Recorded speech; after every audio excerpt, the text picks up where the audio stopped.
Saudara, 5 siswa sekolah rakyat menengah atas 16 Temanggung, Jawa Tengah diketahui meninggalkan asrama tanpa pamit. Para siswa masih diberi kesempatan untuk kembali ke sekolah dan tidak akan diberikan sanksi. Kelima siswa meninggalkan asrama SRMA tanpa izin yang jelas. Kepala Sekolah SRMA 16 Agus Adibil Muhtar bilang siswa meninggalkan sekolah pertama kali pada 18 Juli kemarin. Pihak sekolah telah menemui sang anak beserta orang tuanya. Adapun alasan para siswa adalah mereka rindu dengan keluarga. Pihak sekolah juga terus memberikan dorongan dan juga memberikan tenggat waktu agar para siswa bisa kembali ke sekolah.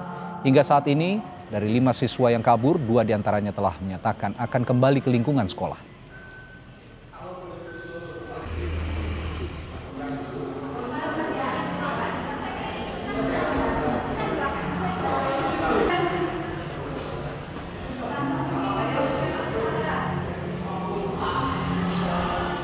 Diberitakan meninggalkan sekolah rakyat, nah itu memang betul adanya. Tetapi kemudian perlu kita pahami bahwa ini bukan dalam konteks sekolah rakyatnya. Tetapi kemudian ya seperti yang kita sampaikan bahwa anak-anak punya latar belakang kehidupan yang berbeda. Jadi untuk anak yang kembali ke rumah, insya Allah sore ini satu akan kembali, kemudian hari Jumat nanti juga akan kembali lagi. Tadi kita sudah berkumpul dengan orang tua, dengan bapak ibu dari putra putri yang pulang itu. Ibunya sendiri ya bahkan mengakui di sekolah rakyat ini kita sudah memberikan yang terbaik. Gitu. Mengutip dari laman kompas.com, Menteri Sosial Saifullah Yusuf atau Gus Ipul membenarkan 5 siswa sekolah rakyat menengah atas 16 Temanggung, Jawa Tengah kabur.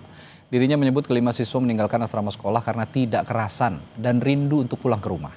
Mensos bilang pihaknya sudah melakukan komunikasi intensif dengan keluarga murid. Mensos juga menyatakan 2 siswa dari 5 siswa yang kabur telah mengkonfirmasi untuk kembali. Namun jika 3 siswa lain tidak ingin kembali, maka kuotanya akan diganti dengan siswa lain yang telah terdapat dalam data terpadu kesejahteraan sosial atau disebut siswa desil.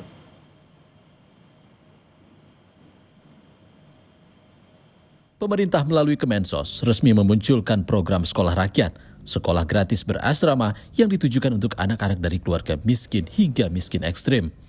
Mengemban tujuan mulia, memberi pendidikan berkualitas, sekaligus upaya memutus mata rantai kemiskinan.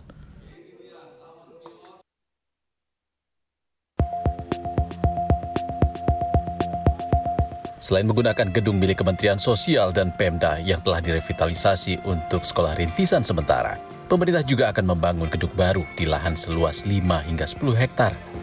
Mulai tahun 2026, lewat Kementerian PUPR, pemerintah akan mulai membangun 100 gedung sekolah rakyat permanen yang menelan anggaran 25,8 triliun rupiah dan akan dilakukan di tahun-tahun berikutnya. Sosialisasi atau pendaftarannya seperti apa, Pak? Apa Kemensos jemput bola? Untuk rekrutmen siswa berangkatnya dari data tunggal sosial ekonomi nasional itu pelaksananya tim dari Kemensos, dari BPS, ya, dari Dinsos gitu loh, termasuk tim-tim yang ada di pemerintah daerah maupun di masyarakat.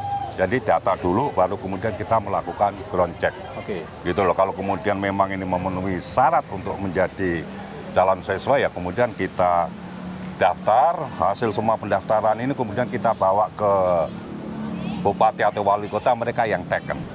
Kami juga bertanya kepada pemerhati pendidikan, apa saja yang harus diperhatikan pemerintah agar program sekolah rakyat berjalan efektif. Ini ada juga tadi poin yang Anda katakan ini bisa jadi menimbulkan ketidakadilan. Pertama, ketidakadilan itu akan terjadi ketika sama-sama anak Indonesia, sama-sama punya akses. Bahkan sekarang ini anak-anak dari keluarga yang bukan desil 1-2 pun, mereka kesulitan untuk menyekolahkan anak-anaknya. Bagaimana pemerintah daerah seluruh Indonesia mengusahakan agar setiap anak, apapun kondisinya bisa masuk sekolah gratis minimal SD dan SMP. Bukan malah membuat sekolah yang sifatnya elitis seperti sekolah rakyat seperti ini. Tentu sekolah rakyat seperti ini sangat dibutuhkan. Tadi seperti saya bilang, asal benar-benar target sasarannya jelas, data-datanya valid sehingga itu tidak dimanipulasi. Memperbaiki sistem dan menjamin pendidikan dasar jadi salah satu upaya memutus rantai kemiskinan ekstrim di Indonesia.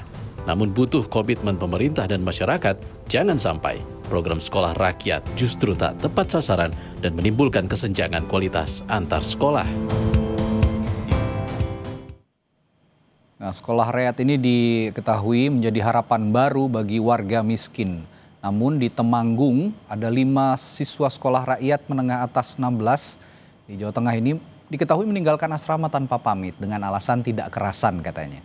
Nah, para siswa ini masih diberi kesempatan untuk kembali ke sekolah dan tidak akan diberi sanksi. Kelima siswa meninggalkan asrama SRMA tanpa izin yang jelas dan kepala sekolah juga sempat bilang bahwa siswa yang meninggalkan sekolah pertama kali pada tanggal 18 Juli kemarin ini 2 diantaranya sudah kembali dan pihak sekolah telah menemui sang anak beserta orang tuanya.